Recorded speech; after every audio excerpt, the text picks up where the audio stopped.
সকালে ঘুম থেকে উঠে যখন ওয়াশরুমে গেলাম, তখন দেখি ওয়াশরুমের দরজার লক না খুলেই আমি ওয়াশরুমের ভিতরে ঢুকে গেছি। আবার যখন বাইরে বের হব, তখনও দেখি একই কাণ্ড। দরজার লক না খুলতেই বাইরে বের হয়ে গেছি। এমনটা কেন হচ্ছে ঠিক বুঝতে পারলাম না। হঠাৎ দেখলাম আমার মতো দেখতে একজন বিছানায় শুয়ে আছে। আমি দেখে ভয়ে চিৎকার করতে করতে মায়ের কাছে গেলাম। মা মনে হয় আমার চিৎকার শোনেনি। উনি ওনার মতোই রান্নাঘরে রান্না করছে। আমি ভয়ে হাঁপাতে হাঁপাতে মাকে বললাম, মা, আমার মতো দেখতে একটা ছেলে আমার বিছানায় শুয়ে আছে। ছেলেটা কে? আর বাসার ভিতর ঢুকলো কিভাবে? মা আমার কথার কোনো উত্তর দিল না। উত্তর না দেওয়ার অবশ্য কারণ আছে। গতকাল রাতে আমি মার সাথে খুব রাগারাগি করেছি। এজন্যই হয়তো মা আমার সাথে কথা বলতে চাইছে না।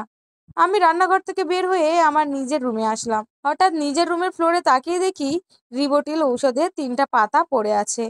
তখনই আমার মনে পড়ল, বিছানায় যে শুয়ে আছে সেটা আর কেউ নয়, আমি নিজেই শুয়ে আছি। আর আমি এই মুহূর্তে মরা একজন মানুষ। গতকাল রাতে বাবা মার সাথে রাগারাগি করে 3 পাতা ঘুমের ঔষধ খেয়ে ফেলেছিলাম, যার ফলে আমার মৃত্যু হয়েছে। আর আশ্চর্যজনকভাবে আমি মরার পর ভূত হয়ে এই বাসাতেই ঘোরাফেরা করছি। এই মুহূর্তে আমার কি করা উচিত ঠিক বুঝতে পারছি না। আমি কি এখন আমার দেহের পাশে শুয়ে থাকবো, নাকি বাসা ছেড়ে পালিয়ে যাব? হঠাৎ শুনি বাবা মাকে বকাঝোকা করছে। দুনিয়ার সবচেয়ে বড় বদলোক হলো আমার বাবা। জন্ম দেওয়ার পর থেকেই এই লোক আমায় জ্বালিয়েছে। ছোট থেকে আমায় শুধু শাসন আর শাসন করেছে। বেঁচে থাকাকালীন এই বদ লোককে শিক্ষা দিতে পারিনি। এখন ভূত হয়ে এই লোককে শিক্ষা দেব। আমি বাবা মায়ের রুমে আসলাম। তারপর ব্যালকনিতে রাখা বাবা চেয়ারে বসে পায়ের উপর পা তুলে বাবাকে বললাম, বল ইসলামউদ্দিন, বল, তোর কি সমস্যা? তুই আমার অবলা মাকে বকছিস কেন? ভূত হয়ে একটা জিনিস ভালো হয়েছে, বাবাকে এখন তুই করে কথা বলা যাচ্ছে। যদি বেঁচে থাকতাম আর বাবাকে তুই করে বলতাম, তাহলে বাবা আমায় মেরে কোমরের হাড় ভেঙে দিত। বাবা আমার কথার কোনো উত্তর না দিয়ে মাকে বলছে, তোমার গুণধর পুত্র কি এখনো ঘুমাচ্ছে? মা মাথা নিচু করে বলল, হ্যাঁ। বাবা রেগে গিয়ে মাকে বলল, কি সন্তান পেটে ধরলে, যে সন্তান এত বড় হবার পরেও বাবার রক্ত চুষে খাচ্ছে? ওর মতো বয়সে আমি পুরো সংসার চালাতাম। ওর মতো বাবার টাকায় ফুটানি দেখাতাম না। কত বড় সাহস! বলে কিনা মোটরসাইকেল কিনে না দিলে উনি ভার্সিটিতে যাবে না। তার নাকি সব বন্ধুদের মোটরসাইকেল আছে। ওনার মোটরসাইকেল বাদে ভার্সিটিতে গেলে লজ্জা লাগে। কে বলেছে তোমার ছেলেকে এমন বড়লোক ছেলেদের সাথে মিশতে? আমরা যেমন মধ্যবিত্ত, এমন মধ্যবিত্ত ছেলেদের সাথে কি মিশতে পারে না? বাবার কথা শুনে মা কাঁদতে কাঁদতে বলল, আমার ছেলের অধঃপতনের জন্য তুমি দায়ী। আমরা তো মধ্যবিত্ত ছিলাম। তাহলে ছেলেকে সরকারি স্কুলে ভর্তি না করিয়ে কেন তাহলে বড়লোকদের প্রাইভেট স্কুলে ভর্তি করিয়েছিলে? নিজের জন্য ফুটপাত থেকে কাপড় কিনতে, আর ছেলেকে নিয়ে ঠিকই দামি দামি শপিং মলে চলে যেতে। ছেলে এসএসসিতে A+ পেয়ে তোমার কাছে আইফোন চাইলো, আর তুমিও আইফোন কিনে দিলে। তাছাড়া তুমি টাকাটা জমিয়েছিলে হার্টের বাইপাস করানোর জন্য। ছেলে ইন্টারে প্লাস পেয়ে ক্যামেরা চাইলো, তুমি গ্রামের জমিটা বিক্রি করে দিয়ে ওকে ক্যামেরা কিনে দিলে।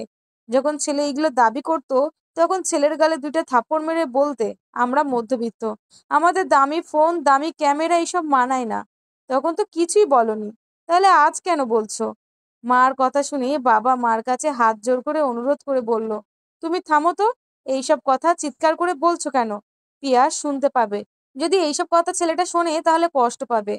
মা আর কিছু না বলল না। চোখের জল মুছতে মুছতে যখন বিছানা ঠিক করছিল, তখন খেয়াল করলো বালিশের নিচে অনেকগুলো টাকা। মা অবাক হয়ে বাবাকে বলল, এত টাকা কিসের? বাবা মুচকি হেসে বলল, পিয়াস ঘুম থেকে উঠলে টাকাগুলো ওর হাতে দিয়ে বলো ওর পছন্দ মতো মোটরসাইকেল কিনে নিতে। আর বলো মোটরসাইকেলের রংটা যেন কড়া লাল হয়। কালো রঙের মোটরসাইকেল আমার ভালো লাগে না। মা বাবার দিকে তাকিয়ে বলল, তুমি এত টাকা কোথায় পেলে? বাবা মাথা নিচু করে বলল, দোকানটা বন্ধক রেখেছি। তুমি চিন্তা করো না, সামনের বছর ঠিকই দোকানটা ছাড়িয়ে নেব। আমার ছেলে আমায় কখনো হতাশ করেনি। দেখো, ভার্সিটিতেও আমার ছেলে খুব ভালো রেজাল্ট করবে। মা টাকাগুলো নিয়ে বাবার রুমের ভিতর গেলেন। আমার মাথায় হাত বুলিয়ে আমার কয়েকবার ডাকলেন। আমি যখন সাড়া দিচ্ছি না, তখন মা বলল, তোর বাবার কথা কিছু মনে করিস না। তোর বাবাই এমনি। তোর সামনে তোকে সবসময় বকাঝকা করলেও আড়ালে তোর বাবা তোকে ভীষণ ভালোবাসে।